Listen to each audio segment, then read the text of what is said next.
BYU at Texas Tech, 10.5-point favorites are the Red Raiders. Noon kick, all right, 11 a.m. local for those of y'all that are watching this one out there in Texas. Both these teams want national respect. And you hear that a lot across the Big 12 Conference. But I think these two teams, with their college football playoff aspirations and the case they're trying to make for themselves as a college football playoff team to the committee, this is a spot where a lot of eyeballs are going to be on this game, with game day being in town. You want respect? Go take it. If you want to be considered a college football playoff caliber team, this is your stage. Nobody's stopping you. BYU, you want to be that team that's considered one of the best in the Big 12, one of the best in college football? You want to legitimize yourself? Now's your chance. For Texas Tech, same deal.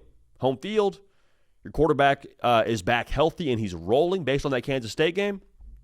This is a game where you go and take respect for my money. Just want to give this disclaimer before we get into the breakdown. We could see this game twice.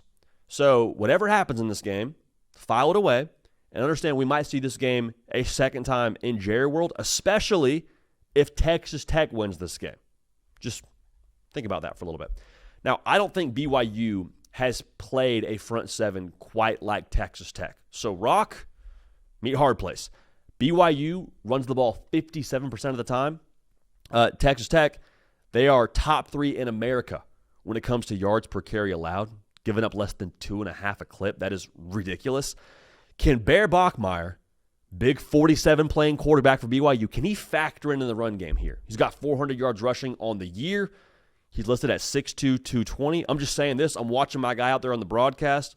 Looks like closer to 230, maybe that rib protector adding a little bit extra love. Good for my guy. Can we utilize him in the run game? Because I don't think, similar to our last breakdown of A&M Missouri, in this game for BYU, I don't think you just say, all right, boys, 34 wham, inside zone, bread and butter. Let's just make them say uncle.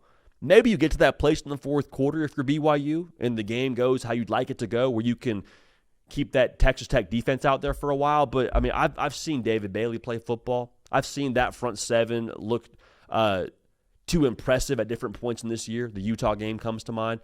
I don't think that's your strategy. So I think you got to be a little bit, not exotic, but a little bit creative with how you run the football if you're BYU. Now, I will say this. Outside of the run game, BYU has answers.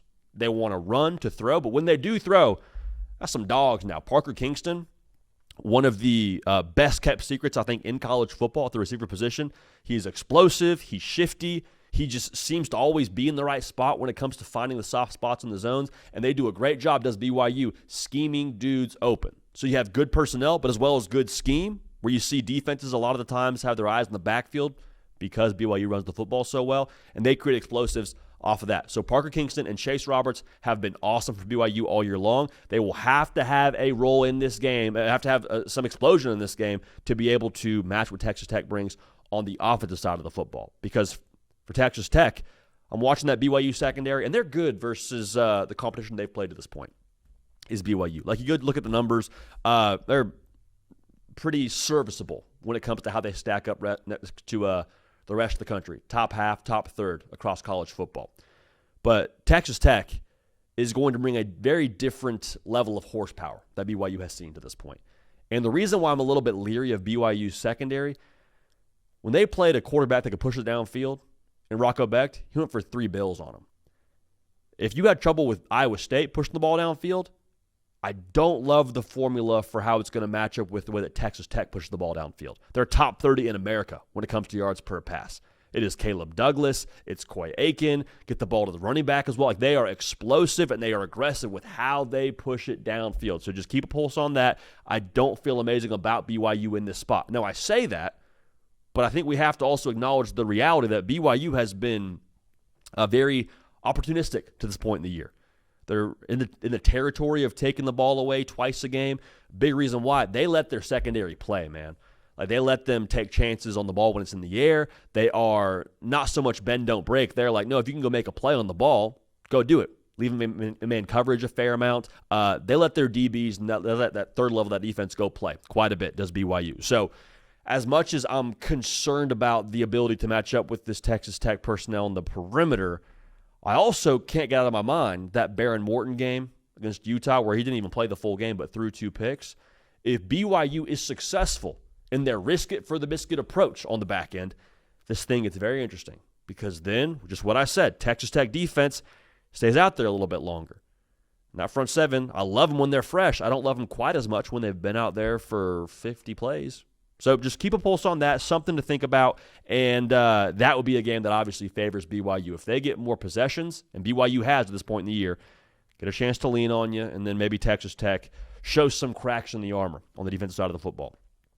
Now, BYU, just to go along with my concerns here defensively for them, they haven't been awesome against the run, and that's kind of where I land on this game, to give you a take here.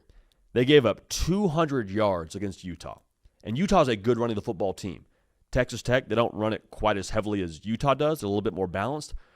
But I don't think that Texas Tech is going to be an easier task when it comes to stopping the run. You don't have the quarterback run game to worry about quite as much like you did with Dampier. But in this spot, I think that if BYU isn't successful against the pass, the way that I think they're going to have trouble, and they have to chase points, and they also can't stop the run nearly as well as I think they need to in this game. BYU's been living very close to the edge here the last couple of weeks, y'all. Very close to the edge. And I've been the guy that's picked against BYU and been wrong many a time. Had egg on my face, crow in my mouth, shame in my heart, just the way it's gone. And so with it being in Lubbock, and with I think just ultimately Texas Tech having superior personnel and those numbers that make me nervous about the BYU defense, the BYU offense just needs more for it to go right for them to win this game.